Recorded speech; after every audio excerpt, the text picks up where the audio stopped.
Well, welcome. Let me see if I can get this better. Good morning. Yeah. I'm Cyndi Jones, and I've worked on housing. I'm not an architect. I'm an advocate and a person with disability. And Gina Hilberry is an architect in St. Louis and has worked, well, I'll let her describe her own history. But we'll get there? Yeah, Okay. I'll do it when it's my turn. Good. I'm too interested in what you have to say.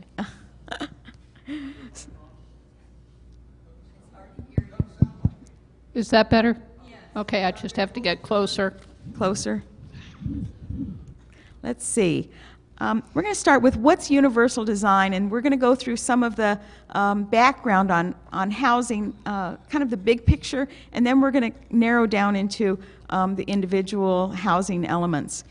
Universal design, Ron Mace was a gentleman with polio. I don't know if any of you remember him, but he basically coined the term universal design is the design of products and environments to be usable by all people to the greatest extent possible without the need for adaptation or specialized design.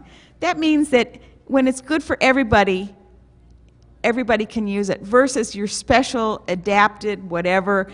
Now you have to have that one stall in the bathroom versus if they were all designed universally, you could go into any stall in the bathroom. That's an easy example to remember because I don't know about you, but when I go to an airport, always the disability stall, the handicap stall is always taken. And so this universal design at airport bathrooms would be a good thing. Who needs accessibility in housing? Those with small children.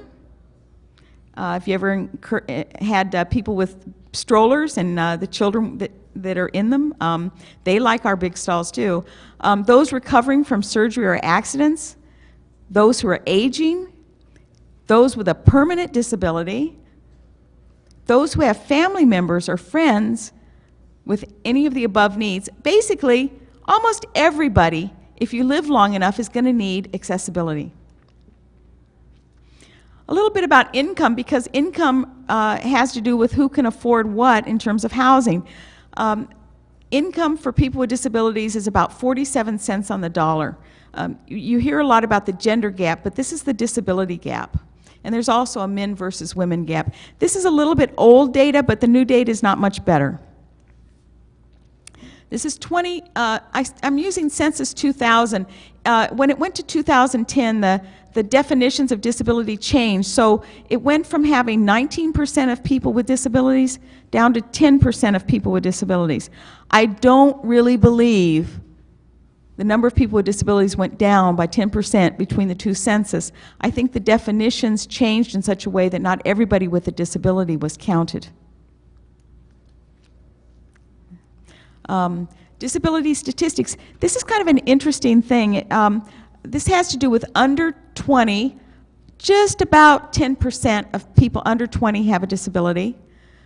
Just about 20% of people between 21 and 64 have a disability, and about 40% of people over 65 have a disability. So it kind of, you can see how it escalates as you age, and if we went to 85, you would see that almost 100% of people have disabilities.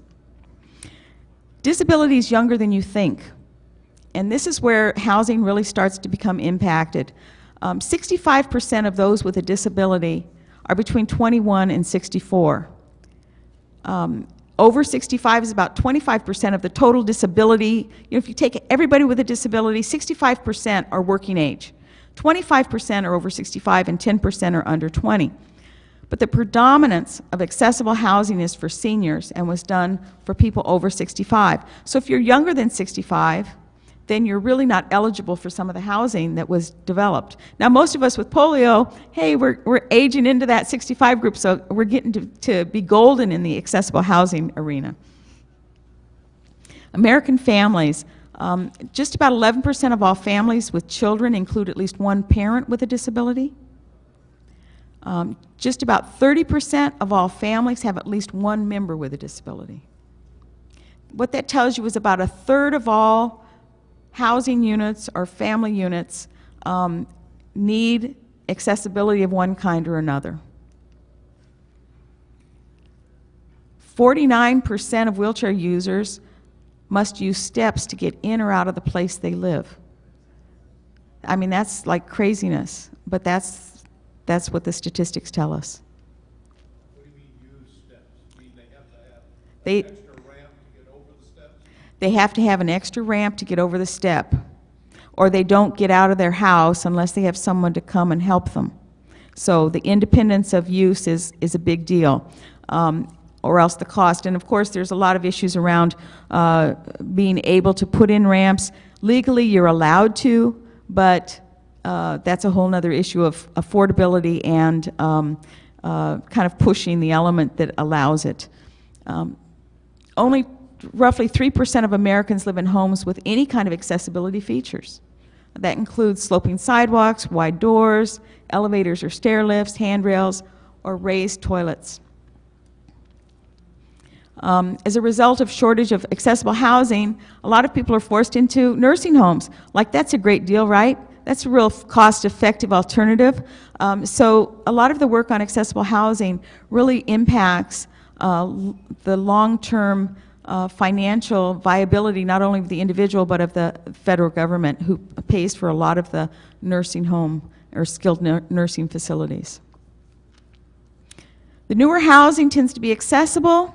The older housing tends to be affordable. But what if you need both? Okay, so we have some laws, and we probably all think, oh yeah, ADA will get you, but it's minimal on its housing benefit. Fair Housing Act was passed in '88, went into effect in 1991. So pretty much before 1991, not much had to be accessible. Section 504 of the Rehab Act was 1973, but the housing regulations under HUD didn't come into effect till '88. So, and again, that was 1991 before it became that they had to do accessibility. ADA was 1990, went into effect '92, but again, it has limited, housing is kind of a set-aside. It's your private house, so housing wasn't really included much in the ADA except for condominiums, and there only the common areas. But let's go back to fair housing. What does it require? Fair housing requires accessible building entrances on the accessible route. In other words, you can get from the parking lot into the building. Accessible and usable public common areas. In other words, if they have a pool, it has to be accessible. If they have a meeting room, it has to be accessible. It has to have usable doors. You have to be able to open the door or have automatic doors to get in. Accessible routes through the dwelling unit, light switches, reinforced walls for grab bars. It doesn't always mean they have to put in the grab bars, but what they have to do is they have to put in the backing so that you can install a grab bar. Usable kitchens and bathrooms. What's not covered by fair housing? Anything completed before 1991, which is the most of the housing stock in the United States. Single family is not covered. Duplexes and triplexes. What we saw immediately after fair housing was a lot of these 3-unit buildings going up. And that's because if they put in the 4th, they had to comply with fair housing access requirements. So we saw a lot of 3 units, and we saw a lot of these condominium complexes that might have 300 units built at 3 units each, which then weren't covered. Multi-story units without elevators, such as townhouses. Large complexes, like I said, that built all 3-unit buildings. In other words, most of the existing dwellings and future housing stock. So pretty much we're on our own unless you're a senior. ADA generally does not apply to housing except public facilities and programs. Reasonable modification of policies, practices, and methods of administration in zoning, and we'll get to the zoning piece, housing programs and plans in order to alleviate discrimination against people with disabilities. Provide services in what's called the most integrated setting. A lot of what's been worked on is zoning. In other words, we want the zoning to help give us access instead of making it so it's impossible to have access. One of the things that we've seen is when they say, oh, well, you can't build a ramp out in front of your house, or maybe the lots are so small that you can't get by unless you actually do some finagling or a little bit of non-code work. So what we've done is we've been working on the codes in cities, and Gina's been working on national codes, so that what happens is when you go to build a house or renovate a house, you actually can do what you need to do to have your house be accessible. Private facilities and programs. Common areas in condominium complexes is what's largely covered. 504, no otherwise qualified individual with a disability in the United States shall be excluded from, denied the benefits of, or be subjected to discrimination under any program or activity that either receives federal financial assistance or is conducted by an agency of the executive branch or the U.S. Postal Service.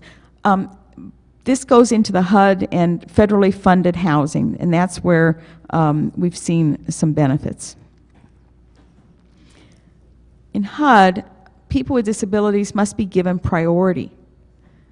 I don't know exactly how this works, because my experience is that the first people that say they build a unit that has their quota of accessible units, they're 5%.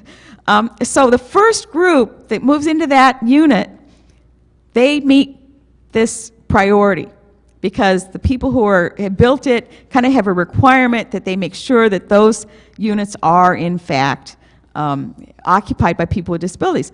But as it rolls forward and those people move out and someone else moves in, oh, they couldn't find someone with a disability that needed that unit, and they just rented it to whoever, and so now that unit's no longer available because they can't really, maybe they could, but they don't, evict someone or move them into a different unit when someone with a disability comes. So there's a little bit of how does this exactly work?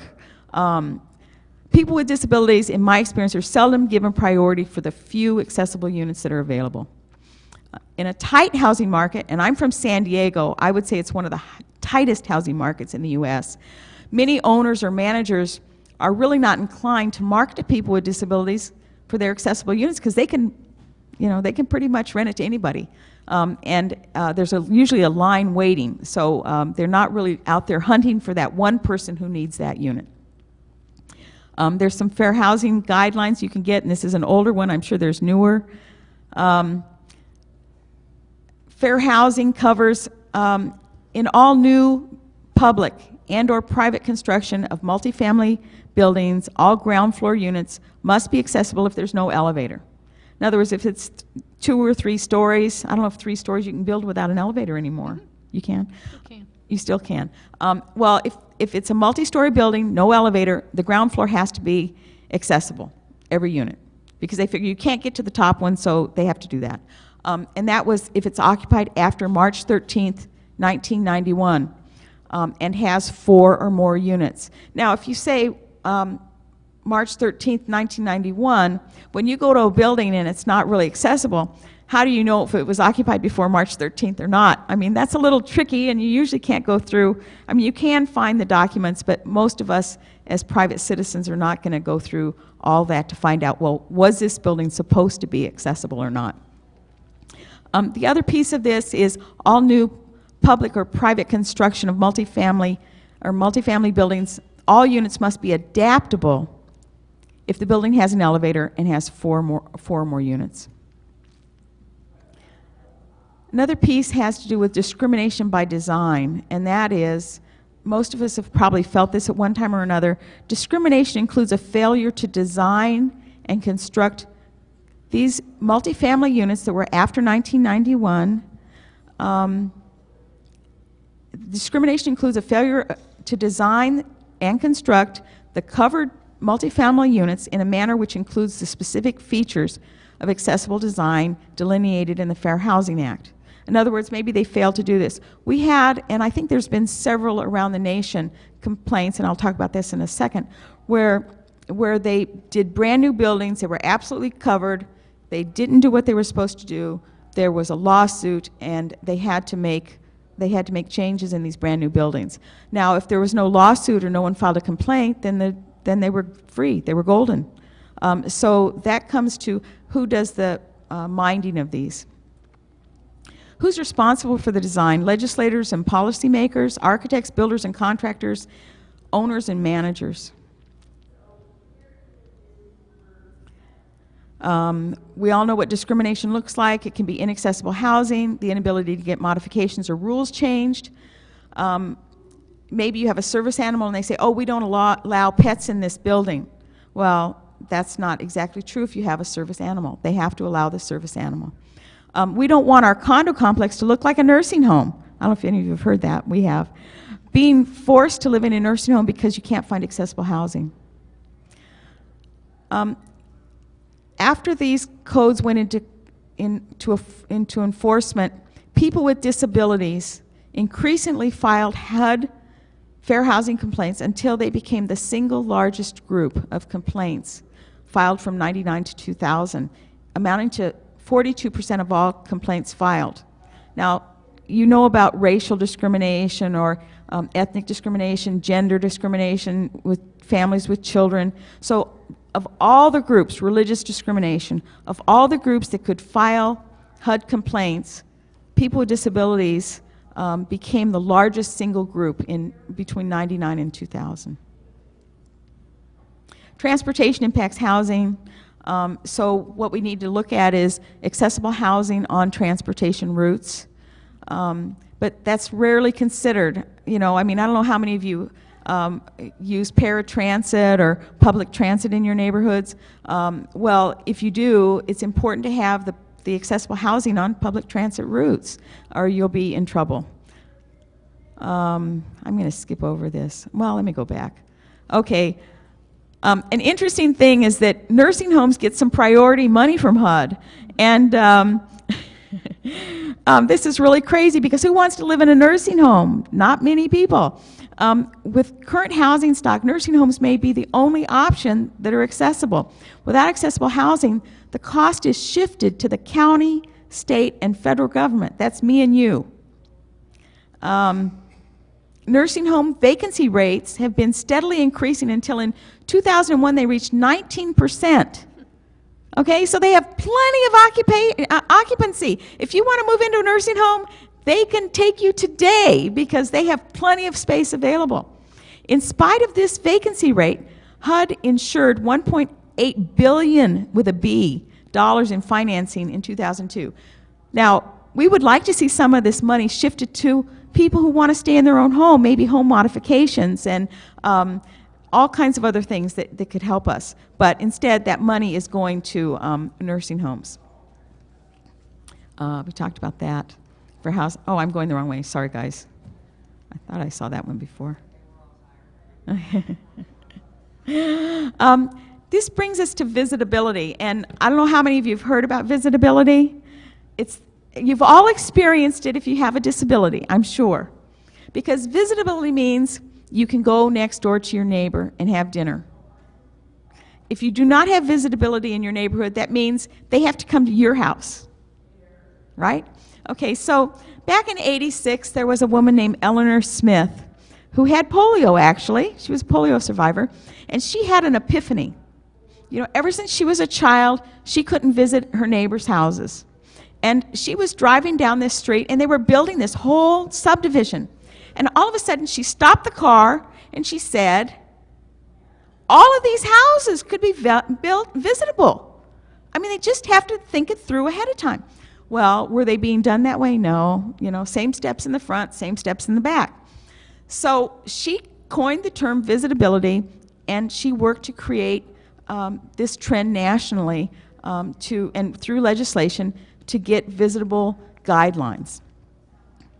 Okay, so visitability is affordable, it's sustainable, inclusive design approach, and it's for integrating basic accessibility into all newly built housing. It's not the bells and whistles that you do in your own home, but it means that you can go next door, or if you go to visit somebody for the night, you can have half a bath. You may not have a roll-in shower, but you can go to the bathroom. It includes one zero-step entrance. That's not necessarily the front door. It can be the back door, the side door. It can be through the garage. All doorways are 32 inches wide. And basic access to at least a half a bath on the main floor. Now some of this is kind of coming into play anyway, but she really promoted this and got it moving forward. The half bath, a lot of times you'll have these high-rise condos or multi-story condos, so we'll see a lot of these half baths on the ground floor, and so that has become kind of a standard, or is becoming a standard, we hope.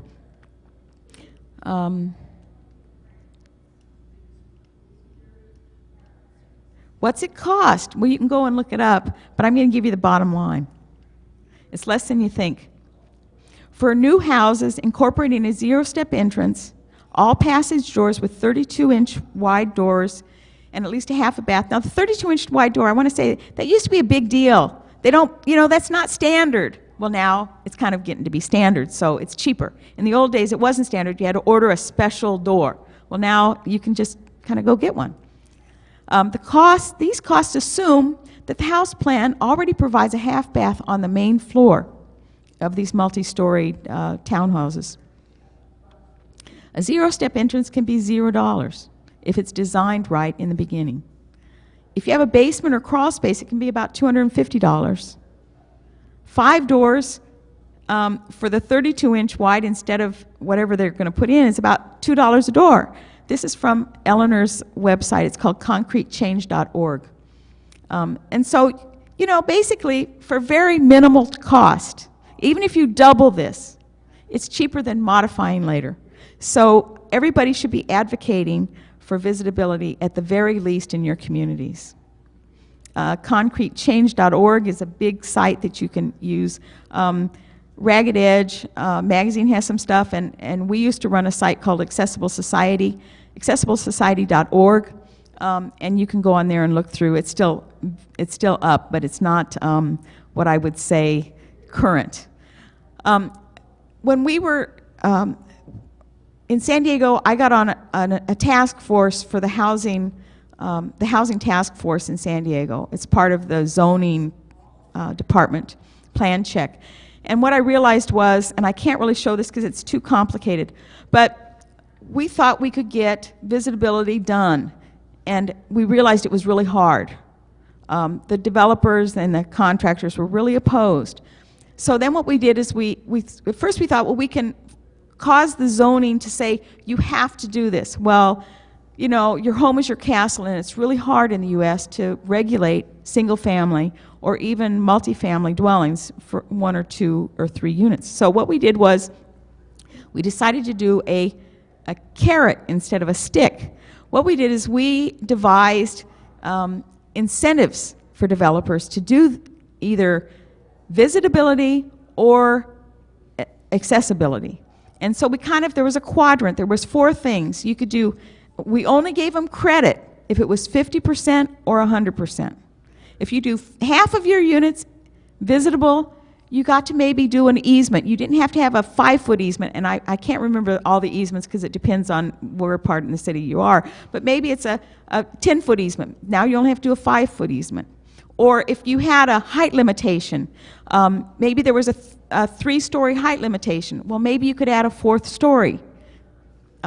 It might be that you had to have a certain number of parking units. Well, if you did visitability, maybe you had to do a few less. And so we started incentive. We went to the developers and we said, well, what do you want? And so they gave us this laundry list of things they wanted. We didn't give them everything, but they could choose. If they did half of their units that were visitable, they could take 2 of these choices.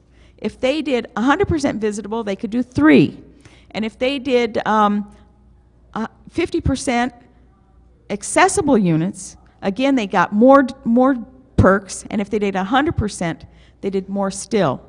And so this became a model which hasn't really been picked up in any other city that I know of, but it became a model so that the developers were really on board because this meant money to them. If they could build extra units, density bonus, instead of building 10 units, maybe they could build 12. And each area is a little different, so I couldn't give you specific numbers on each one. But so you get the idea that that this was worth money to them, and so they came on board. I will tell you, developers want everything. So don't throw in a lot up front. Hold back your cards. These are some links for fair housing. More. When we look back, you know, it depends on all of us to really advocate for what we need. When universal design becomes the norm, it will be more expensive to build the old way, the way we're currently building, because the old specifications will then become special order. So that's where we want to get to. We want to get to, if you want to build something that's not accessible, you have to pay more because you have to order it special. Will we regret that we didn't start sooner? That'll depend on all of us. Thank you.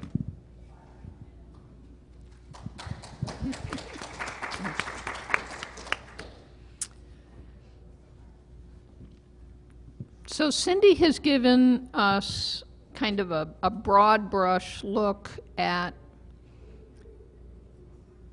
kind of the culture of housing that we're living with and having to live with right at the moment. As she said, I'm involved with the development of standards on a national level. I work to some extent on a local level too. I find local actually far more difficult, which is something everybody might want to keep in mind. Local is infinitely more difficult. On a national level, I'm vice chair of the ANSI A117 Standards Development Committee. If you're familiar with a nice little book of technical standards that gets referenced by most of the building codes and or incorporated by most of the building codes in the country, it's that book. And then I worked with the Access Board on the development of the Public Rights of Way standards, which are still not standards. They are still guidelines 10 years later. So the one thing about doing codes and standards on a national level is that you have to get used to a rate of change that's slightly slower than frozen molasses. But it does eventually get there. And one example of that is that in the ANSI standards, which are attached to the building codes, 2 editions ago, I think, we added what is called a Type C residential unit. ANSI defines several different kinds of units, actually 4 right now. There's your fully accessible unit that has absolutely nothing to do with most housing you will ever see. It has to do with dormitories, hotels, convents, places, aggregate living, temporary housing, so on and so forth. Then there's your Type A, which is your, what people call the accessible unit, which is not quite as accessible, but is pretty accessible according to those standards. The Type B unit, which is your fair housing unit, which is about as accessible as, well, it's minimal. I have to stay polite. But for example, you cannot turn around in a bathroom in a Type B unit. Or, you know, I mean, that's just not going to happen. You're lucky, you're supposed to be able to get in and close the door. But even that is kind of dicey sometimes. I mean, I'm not quite sure how to close a door in this position. So Type B is very minimal. And then Type C is the visitable unit. It is the 0-step, the first floor Type B bathroom, and a few other things. Now, the tricky part is that it's never scoped in the building code. The building code never anywhere says that Type C units are required. So you get into this conundrum where people say to the ANSI folks, why did you specify something that's never, and give all this technical guidance for something that's never called for? And then there's a few other instances of that. But the fact of the matter is that without it being an ANSI first, no building division, no local place no state adopting the building code or anything else can say, and we want so many units done by type C. So it's sitting there waiting to be used. And it means that more and more places are able to say to their building division, plus type C. And they don't have to go through the whole exercise of writing it up and figuring out the language and, you know, so on and so forth. It's not the best definition there is. I've read much better, but it's there. And the building guys feel comfy with it because it's in their book. They don't have to grab something else. And this is a big advantage, because you're not going to get anything through your local city hall if your building guys aren't comfortable with it. So that's why it's there. And I just keep crossing my fingers that more and more people will spot it, and then it will see more and more use, and that then it will get scoped into the building codes, and it'll kind of take off. But it's always very, very slow to take off. But the tool is sitting there waiting to be used. There's a couple other funny things in there that are waiting to be used. There's, for a long time, there was what was called an enhanced reach range lavatory, which is a very odd object, right? Well, in essence, what it means is that instead of the controls and all the business being 22 inches away from you, if you're lucky, and well past your knees and toes, by the way, which is a very dangerous place on a front reach, it brings the water control and the faucet and everything else around to the side. This is not rocket science. You know, it simply moves them around to the side. Intended for use like at airports, places, big places of assembly, places where, and, you know, it's sitting there defined for people to scope it out. It wasn't in the scope of anything until this most recent generation of the building code, where it now does suddenly appear as a requirement for certain kinds of really massive assembly spaces. It is now a requirement. If an airport has more than 6 lavatories, and they're redoing it now, they're supposed to have one of these. And they work wonderfully. The other thing that's coming is what's called an enhanced toilet stall. Compartment, sorry, not stall. Got to remember my terms. And that is, instead of the 5x5 thing that you kind of wedge yourself into and then fight with the door and so on and so forth, it actually defines as an object the one that's 5x8, the one that goes across the end of the room that you actually can get into and maneuver in.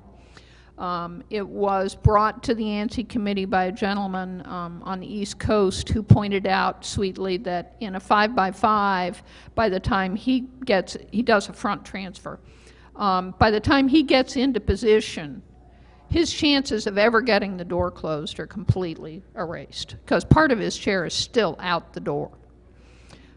So his dignity and independence is not there. And the ANSI committee heard it, said, okay, fine, we'll put it into the technical requirements. Now, nobody has scoped it yet, but it's going to be sitting there waiting for people to ask for it. So the ANSI standards, for all their limitations, have some nice things that are beginning to appear as tools. They are a tool. Now, here's part 2 of my lecture on the standards and so on and so forth, is that they're all very nice, but they have very limited use. They are almost useless to the folks in this room, because they were designed and written from the get-go. I mean, the whole history of the ANSI standards was that they were written in 1961 from a grant from the Easter Seals at the University of Illinois, and the basic quote-unquote research group was a small group of Army vets coming back with lower spinal cord injuries, excellent upper body strength, great reach range, I mean, all over the place. And that's what the standard was based on. The whole idea was that they needed to be able to use their GI benefits. Great. But what relevance does this have to most of the people who have disabilities? Not much. Now, the ANSI standard has come a long way. There's more stuff in it that has to do and is more responsive to people who are blind, to auditory issues, to all kinds of things. But it is still fundamentally based on a standard that started with these nice, athletic young men. So when you go out into your community and or when you're looking for housing, all of those standards, by the way, came from that original 1961. That was the mother. That was it.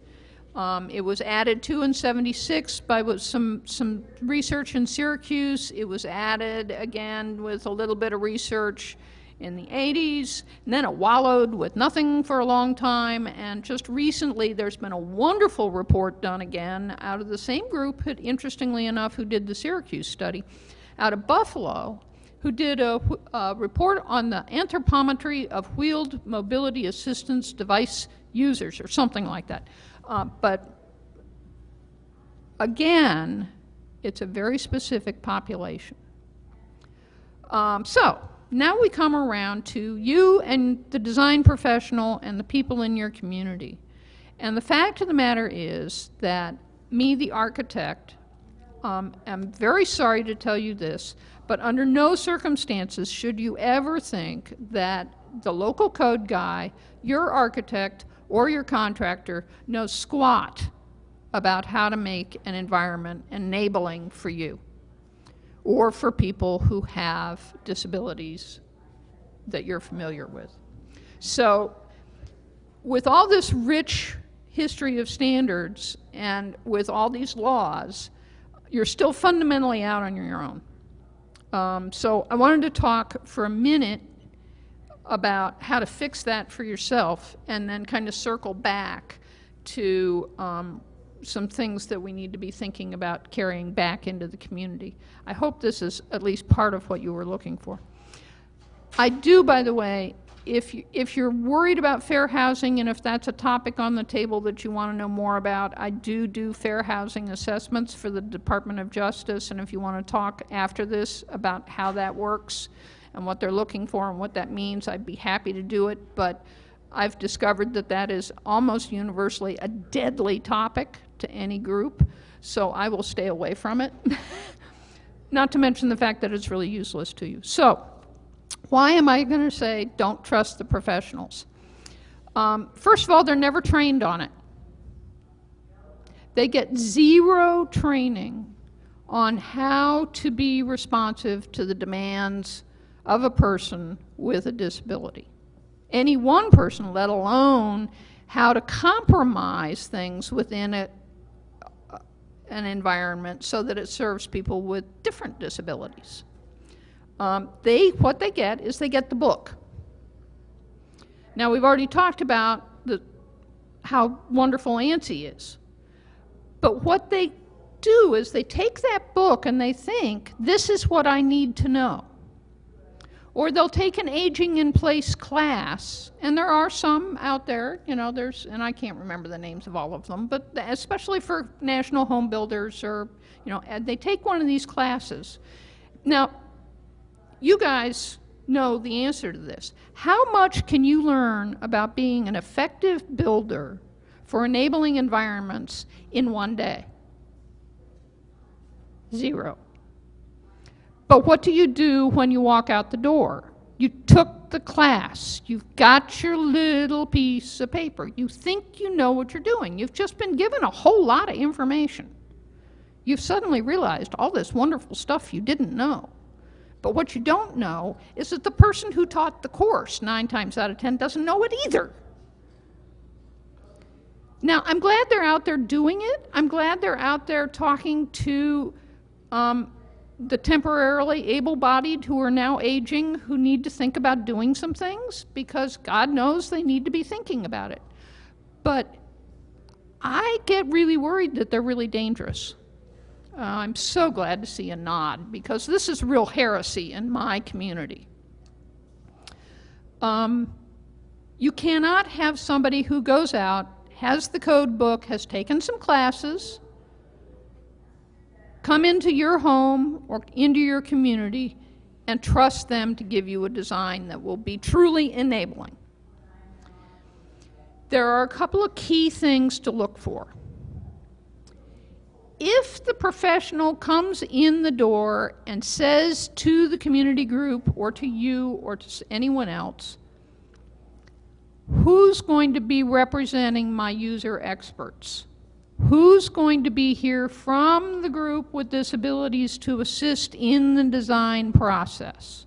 Who am I working with? If they say any of those words, especially who is my user expert, then you cross your fingers, you got somebody who knows what they're doing. Because the key is to be at the table during the design process yourself or your friends or whoever. But the folks who are the end users need to be part of the design process. And this is absolutely critical. It was, by the way, something that Ron Mace believed in deeply. And it didn't get embedded into the credo of universal design, but it was something that he taught to the architects that he worked with. So that's number one. Number two is you got to keep good notes. Because you're going to need to be able to circle back and say to this design professional who promised you a fully accessible route, wait, on September 20th, you said I was going to have an accessible route from that bus stop all the way to the front door of that rec center or to my living room or to whatever. Where's my accessible route gone?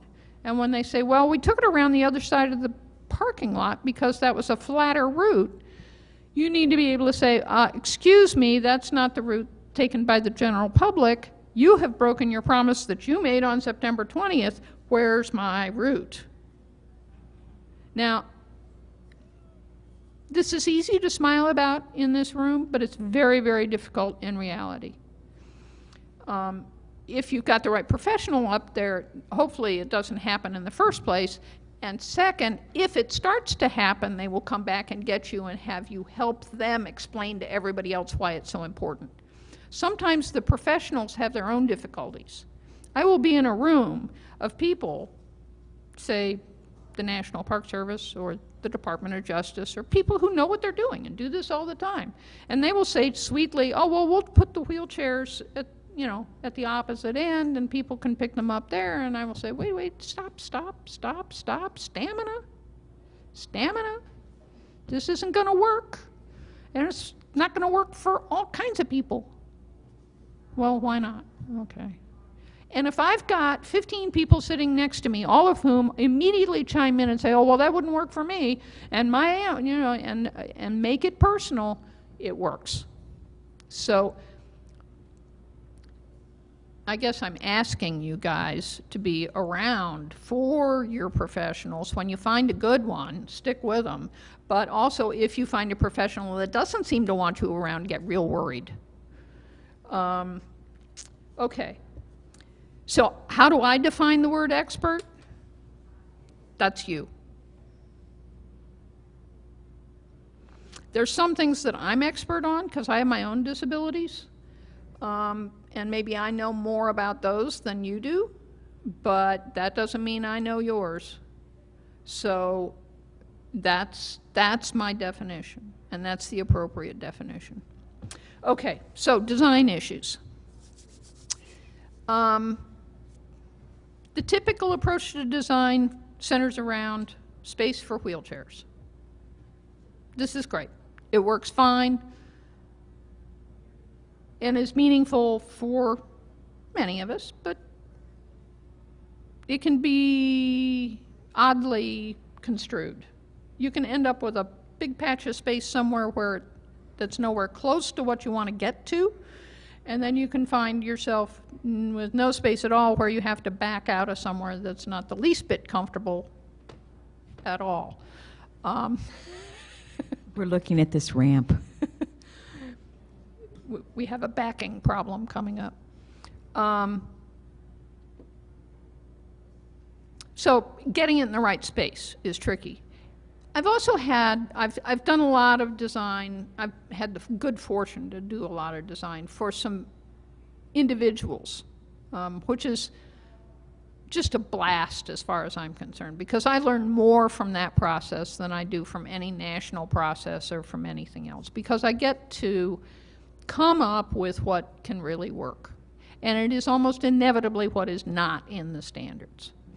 And a lot of times, interestingly enough, it involves getting spaces that are tighter, more specific to bigger equipment sometimes. Sometimes making sure that there's 7 feet in a spot so that there's easy turning without bashing into things. But when you're actually approaching something, less space, so that you don't have to be constantly jockeying around to reach from the kitchen sink to another object to something else, and getting everything really tight so that it's a much more efficient territory, so that, you know, the balance and stamina and standing and sitting and all those things just goes away. As far as I'm concerned, one of the really tricky things for a designer is to understand energy and stamina. If I do things wrong, I cost my client fatigue. And fatigue is a huge deal. I'm sure that there's people in this room who have heard of the theory of spoons. Any spoons advocates here? No? I got a spoon user. I'm a spoon user. You get so many spoons of energy to spend during the course of a day. You waste your spoons on figuring out how to get a portable ramp into place, or searching for your keys because there was no good spot to put them by the door, or wiggling around in the kitchen 15 extra times because you can't get the milk out of the refrigerator and the cup at the same time, or, I mean, obviously I can keep going. You're spending spoons that would be so much better used on way other things. So if you can design by spoons, which is, I mean, I'm kind of saying it a lot because it's a fundamental concept. And if you talk to designers that way, they may actually get it. Designers, by the way, if you tell them why something is important, your likelihood of getting it right goes way up. They, like everyone else, don't like doing things just because you say, do it. One of my favorite spoon design elements are outlets that are like 24, 36 inches above the floor. Not all of them. You don't want everything to look funny or whatever, but the ones where you're going to charge a piece of equipment, the ones that you're going to be getting stuff into and out of all the time, the one that the vacuum cleaner goes into. I mean, just getting it up is so easy when you're doing a renovation or you're doing anything. It's a piece of cake. It's free. But in housing, in type B, it's 15 inches off the floor. That's residential. In commercial, it's 18. Commercial and like a hotel room would be 18. But that's... No, I like questions. I really hope that this session would give us some really good ideas for correcting, making changes to our home. Okay. We need to focus a little bit more on that. Sure. All this. Okay. Coming up. I will give you a mass of them. Get those outlets higher. Do a motion study in your kitchen. Think about what you cook and how you cook it and what healthy foods you want to be using. Get a thermostat that you can operate from your phone. They're easy, they're cheap, and they save energy. Get somebody to do a blow door test. Hang on. What it is it's part of energy savings. It's sustainability practices that they create positive pressure in your home and figure out where you're getting air infiltration. And then you just have somebody do the caulking around the windows, get rid of the drafts, so on and so forth. The level of comfort and will go way up, and the cost of operating your house will go way down. If part of what your issues include are body temperature regulation, this can make a huge improvement. I mean, it sounds silly because it's from another camp. It's from that sustainability camp, but it makes a big difference to livability. Get all the light switches at 36 inches off the floor. There's no reason in the world why anything has to be more than 48 inches off the floor. If everything in your house was in that magic range of 24 to 48, how much easier would that make life? And just because that's not how we do it, is that any good reason not to do it? None, zero. Do it the way you want it. Door controls. Bury the wiring for electronic door controls early. You may not want them right now, but you're gonna want them. You're gonna want to be able to control your doors electronically by your phone. That's what's coming. Or by a remote switch or something like that. You have surgery. That you can control the locking mechanism. You can also do them that you can either lock and unlock and open and close. You can do all of that electronically now. This is a really, really wonderful thing. If you or your partner I wanted to check what you were saying. So you can get an electric control that will swing out the door. absolutely.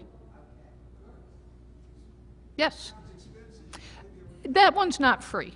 Partially because you want to make sure that you maintain security. You don't want to be just randomly opening your door. So yeah, by the time you get to the point where you can open it actively, then you're getting a little more expensive. But it's still a lot cheaper than paying a human being to come operate the door for you, or giving some stranger your key. If you need home health to be able to come and go for a couple of weeks while you get over some surgery, huge difference. You don't want to hand over a key to home health. Sorry, I've just gotten off of home health. Make sure that you can do your own service items. This is a big one. A lot of us have a partner at home. This is great, and maybe we're used to the partner doing the furnace filter or changing the light bulbs, or the toilet is starting to run off, doing the toilet shut off, so on and so forth. Well, the bad news for all of us is that we are all aging, and so are our partners. And our partners may run into deeper health problems than we have. So you may become the maintenance lead person. So you need to have your furnace set up so that you can get to the furnace filter, so that you can change it every month. You need to be able to get to the light bulbs. You need a reacher. You need the thing designed so that you can do that. You need to, and the shutoffs on the toilets, shutoffs on the fixture groups, that's a very big one. Being able to change water filters. If you have filtered water at your kitchen sink, or if you have a filter on your inline on your washer for your washer-dryer combination, if that thing gets clogged, the whole laundry cycle stops and you're stuck. So you need to be able to take that off, deal with that little thing, reconnect it, and put it. So it has to be installed in such a way that it's within reach range. And absolutely every plumber I've ever come across will install it 35 inches that way. If you tell them it's got to be up here, they can do it perfectly simply. If you have a gas range, where's the gas shutoff for your gas range? Outdoors, even better. I'm used to at least them being behind the range, on the floor. Mm-hmm. Another totally simple thing. They can bring it up into the cabinet adjacent at that front, so that if you need to shut off the gas to your range, it's right there. So paying attention to that whole raft of maintenance items can make life so much less wearing. and involves so many fewer people. And this is a big deal. Kitchen design. I mean, this has been talked about a lot, and there's a lot of good stuff out there and a lot of good pictures. The things that I find people forgetting are that it is unbelievably easy to put the range at a height where you can cook and see what's in the pan. I have no idea why people install ranges for people who like to cook, who happen to sit while they cook, who put all the ranges so that, oh yeah, you can get there, you can get the pan on it, you can get it, you can control it, all the controls, but God help you if you want to see in the pan. And putting a mirror overhead is really kind of a dicey solution as far as I'm concerned. I don't know about you guys, I like to cook. That mirror is going to get coated with grease awfully quickly, and there are a lot of code restrictions about range hoods. So, down. Where are the heavy things? Where's the heavy pot? Have you figured out how to move things in such a way that you can get the pot of noodles off the stove and to the sink without having to pick it up? So during your kitchen design, track the things that have weight, track the things that you want to see. You can always figure out another place for the microwave, but you cannot always figure out another place for the lobster pot. Hey, the lobster pot is important at my house. Only once a year, but you know, that's pretty important. If you are dealing with a service dog, making sure that the dog's dishes are up at that height that works for you as well as for the dog. This is good for the dog too, by the way. And there's a whole series of things that you can work with. And actually, I've found that the people who work with support dogs and service dogs are much smarter about this stuff than architects. So talk to them about things that cross over there. But think about it. How are you going to take out the trash? You know, kitchen designers are great, but they do not think about trash for some reason. And the path to trash, and keeping that clean. Let's see, bathrooms. If you're building a new bathroom, I'll bet you the first thing you think about is not a full layer of plywood over all the walls. But boy, does that make a difference over the years that you're going to be using that bathroom. Because it means that wherever you want to screw in a toilet paper holder, a grab bar, a towel bar, a robe hook, a hook to hang a piece of equipment, an IV hook, whatever happens to be your particular equipment needs, that bathroom is going to do it for you. If you let them put in the grab bar blocking that everybody does, the one thing I can guarantee you is that it will not be where you need it. So one of the really simple things we can do in a single family home is simply lots of blocking. Do it in closets too, because storage is a big deal. Add a closet that's big enough for the 3 spare wheelchairs, or however many have managed to develop. But in my experience, if I do it for 3, I've got a fighting shot. But that's not something that your professional is going to come up with. That's something you've got to bring to the table, because they aren't going to, well, there's some of us that will ask those questions. And I'm sure there's a lot more of us professionals out there than I know about. I just don't know of them in my own turf. I would love more competition. Go back, use contrast, use visual cues. I made a terrible mistake in my own home. My husband put in a new stair to the basement. It's a very old home. And we did it really nice and wide, 48 inches. We put power at the top so that we can do either a chair or a platform lift later. All the landings are 48 by 48, you know, and it's nice, small steps, long treads, very comfortable. And we did no contrast on the top tread. Looks very pretty. I can't tell you how many times I've come close to doing a nosedive down my own steps. Bad mistake. We're going to have to cut in something. Use contrast to make your home less of a fatigue so that you don't have to watch out for edges. So that baseboards and ends of rooms and transitions are marked so that your brain picks it up without you having to think about it. You're thinking enough about, and I don't care how you're getting around, even if you're bipedal or whatever, you're thinking about where you're going and what you're doing and what you're engaged in. And if your visual surroundings are giving you the cues you need to do it safely, that's energy you're not expending. If you happen to be living with a scooter, look at the durability of your baseboards with an incredibly critical eye. Do taller baseboards, and do them in a finish that can be easily touched up. I had one client that I finally, after a while, said, you know, what did you do? Buy a scooter with Ben-Hur spokes? I mean, it was just grim.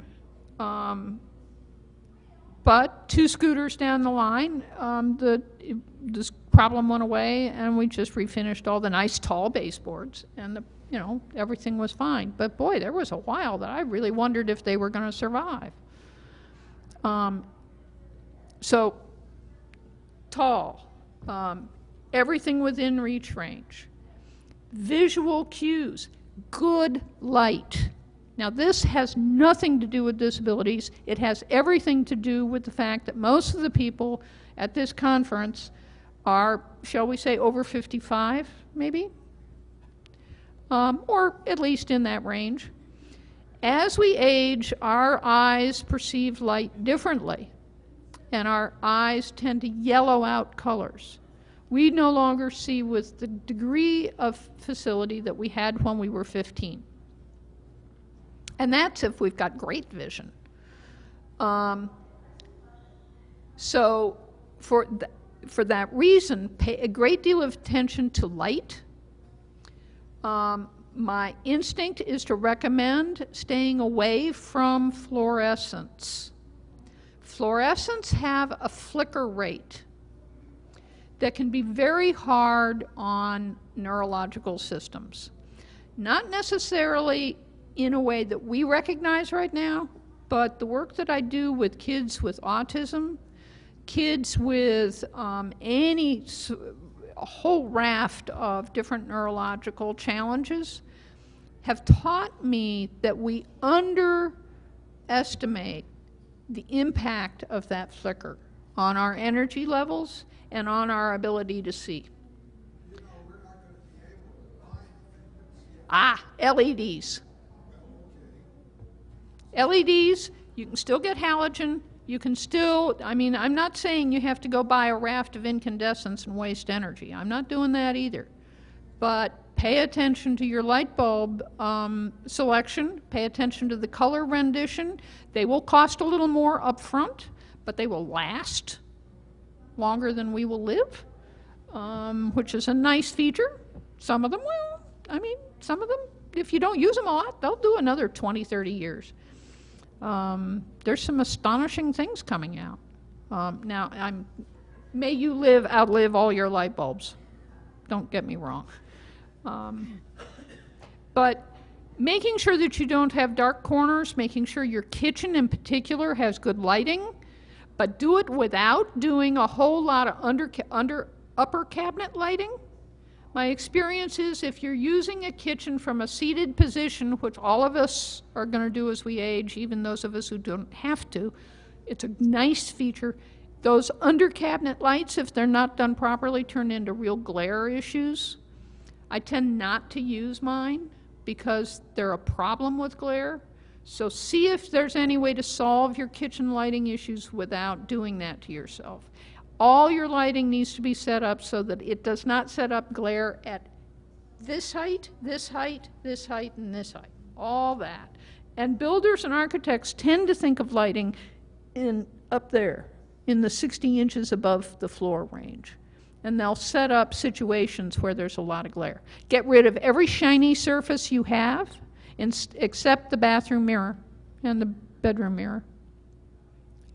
But get rid of shiny surfaces. They make life very difficult. Let's see, what else? Door controls. Oh, security systems.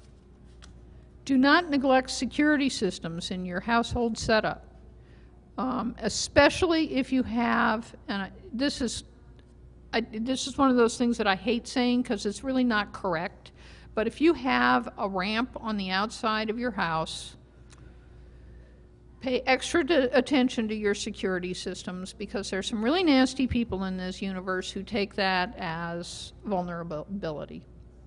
This is yet another good reason for all homes to be built with visitable features and no step entrances. Because if everybody's house is universally you can get into and out of, then we aren't putting odd little signs on people's houses. I'm different. This is bad. Kitchen floor surfaces and bathroom floor surfaces. They are, kitchens, baths, and stairs are the most common places for falls. So if you can design your kitchens and baths for falls, you're a step ahead of the game. Sharp corners, flooring with some resiliency. I mean, ceramic tile looks really pretty, but it really doesn't feel good if you hit it in a downward gravity driven motion. There are really nice corks, expensive rubbers, various flooring products, even marmoleum, some of the old style linoleum products, all have a lot more give. And some of them are actually antimicrobial and easy to clean, too. All pluses. There's a little bit of a problem between those sort of soft, like the corks and the rolls, because a lot of us have, my wife is balance issues, a little softness. How do you draw that combination? Some stuff. Well, Repeat the question. the question was, how do you balance a soft flooring with balance issues and a need for firm footing? And that's a personal choice. Obviously, I don't like carpeting with padding under it. I mean, that just for 100 reasons is just a dreadful thing to do. But the products that I'm talking about, like the cork, the sport court flooring, and the marmoleum, are very firm. They really, I don't think if you're standing on them, even with a decent power chair, you're not going to feel the floor give. But if you drop a bottle on them, the bottle's not going to break. It absorbs impact a little better. So your wine bottle's going to survive in the kitchen, and hopefully your tibia is going to survive in the bathroom. It's not perfect, but it's better. I don't understand why anybody in this universe is putting in a toilet that isn't at least comfort height. They are sold as standard pieces of equipment. They do not cost more. The realtors of our universe have discovered that people like them, and they're like a marketing thing. They are now called comfort toilets, which is really nice if you're working for people who don't know what they're doing, but yes. The research on bowel movements and squat position Yeah. is very vital, and it would be easier for a handle to get up and use a little toilet for most people, even transferring. And the new higher toilets Get rid of that. should just stop at legs. That's right. So, yes, there are issues. Now, I solved that with one family by putting in the comfort height that was really easy for a transfer, because it was a situation where a transfer even up or down a couple of inches was very difficult. So I put it in for that, but then had a footrest that allowed the feet to come up at that point. If you happen to be rich and into technology, Toto Toilet makes the coolest toilet, and it actually goes up and down. And it's heated and it washes and everything else. It is the coolest thing. Absolutely they do. I've seen it. No, I'm sorry, I don't, but yeah. But they do make it. I've seen it. I've run it up and down. It is a way cool thing. Obviously not something that we can all afford. We're going to have to come up with lower tech solutions for a little while. The nice thing is that if a national, international in this case, manufacturer starts making something, and the high-end housing people start using it, I mean, it's not instant, but this stuff does trickle. You know, the demands start becoming more common. So things that used to be only high-end are becoming now middle. And, you know, Toto has some really nice stuff out there. What out of it? Do not allow a builder or a developer to ever say to you that a no-step shower is a problem. Can't tell you how many times I've heard that. It absolutely can be done, should be done, is no problem, and it's the only safe way that showers should ever be built for anyone. Am I getting enough specific stuff here? Oh, time? I'm sorry, it's 2 minutes after. I was having too good a time. Questions? Watch your contractor, because your contractor, only 85% of what happens in the drawings gets into the field. So you got to watch that 15%. The last, I would like to say, if your contractor says something like, this will be a lot easier. Watch out, red flag. Yes, because the answer is for whom? For the contractor usually, and not for the person who's going to be living in the house after it's done. So watch out when they say, oh, this will be a lot easier. Just Yes. a comment. I spent last weekend, Sunday afternoon, in Austin, Texas, on the northwest side, looking for a house, because I'm planning to move up there, and I wanted one that would work for me for the rest of my life. I asked a realtor to look for accessible houses for sale. There weren't any. There were some that, and every one of them that we went to, had at least one step, so I had to use my portable ramp. The thing that I learned from the realtor was that when you check that little box off on accessible, it sometimes is a detriment for the rest of the market. And so people don't put that on there. And then if I build a house that is really accessible, the marketability of it may not be as good, because it's not necessarily universal design. And somebody's, well, I don't want a lower oven or lower stove, and I don't want to hold on to the sink. And so you got to repair it to make it unaccessible for the intelligent out there. The question or comment had to do with the availability of accessible housing and the fact that he went looking in Austin and everything had a step. Interestingly enough, Austin is one of the places that has put into place, to some extent, a visitable ordinance. This is one of the joys of the whole concept of universal design, because if we can get groups of realtors excited about marketing universal design as kind of a code word, for some reason this doesn't turn people off nearly as much as the word accessible. Accessibility reminds people of their mortality. Okay. Fine, it's universal. Housing always has the fundamental flaw that it's designed for a specific person. And we are all so different, and the diversity of what humans want and need is so enormous that we all need to grow up and realize that what fits some of us isn't going to fit others of us. But back to universal design, I think that's a much better term, and I'm encouraged by the fact that there are markets where that's becoming a marketing plus. But it's dreadful. It is really, it's a catch-22 that's not good.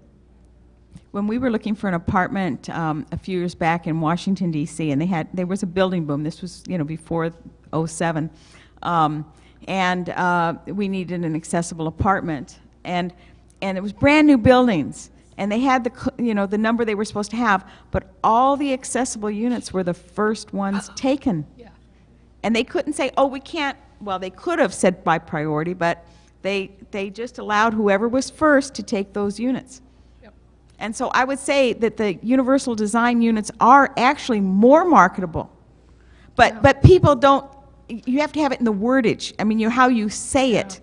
And I understand, I used to sell real estate, so I do understand, how that all works. But 20 years from now, it'll be a very marketable unit. But you're right. That's The difference is, does a universal design include, for instance, a knee hole under the sink in the bathroom, which some people just don't want to have because it looks funny with seeing the sink under it. Or those are the types of things that you have to get overcome, or in the kitchen. Yeah, well, the problem with universal design is that it is a philosophy. It is not a set criteria. So you can claim to have used universal design and not have much of anything there, or you can use the term and have a whole lot. So it's if you're actually looking for something useful, it's not all that helpful. I don't have a good answer. What are the minimum requirements for being able to say universal design? As far as I know, there is no such codified requirement. Yeah. You can pretend all day long. Thank you. Thank you. You're gonna help me. Thank you. That was wonderful.